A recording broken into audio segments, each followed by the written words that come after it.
let go, move on. Some people say that if there's a rock lodged in our minds, we must remove it. Otherwise, it becomes too much of a burden.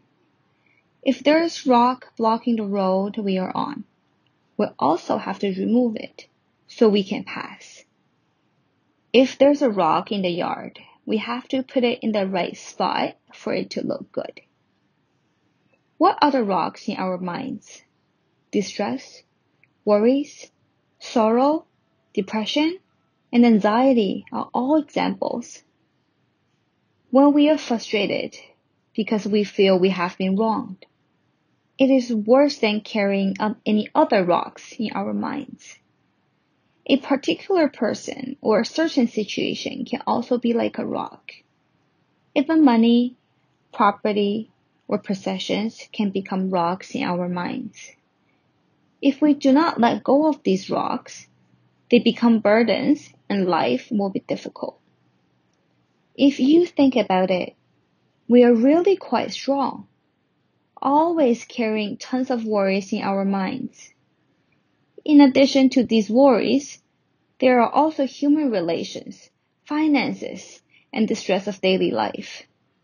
We have to deal with matters of right and wrong, self and others, gain and loss, and good and bad all the time.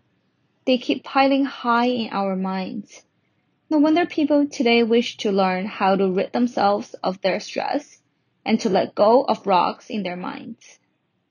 Unfortunately, rocks are not easy to let go of. The pile of rocks in front of us is even harder to remove. What are the rocks in front of us? They can be a government policy, a group plan, others' disapproval, a different opinion, or, in worst cases, endless blame, criticism, warnings, and slander. These are the most difficult rocks to get rid of. It takes our own efforts to unload the rocks, both inside and outside of our minds, as it is impossible to count on others to do the job. What others can offer is usually limited to advice, consolation, and encouragement. These temporary solutions from others can remove the rocks today, but there will be other rocks tomorrow or the day after tomorrow. Whether it is letting go or removing the rocks, we must always understand the saying, the only one who can untie the bell is the one who tied it in the first place.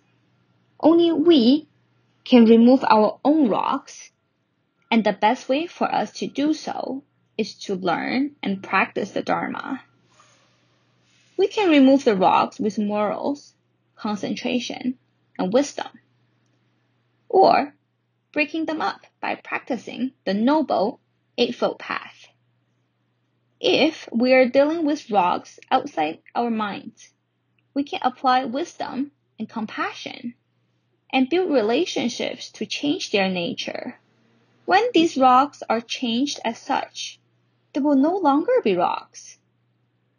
The Buddha taught us, let go and move on. By being able to view the 5 aggregates as empty, we will naturally be able to liberate ourselves from all sufferings and be carefree.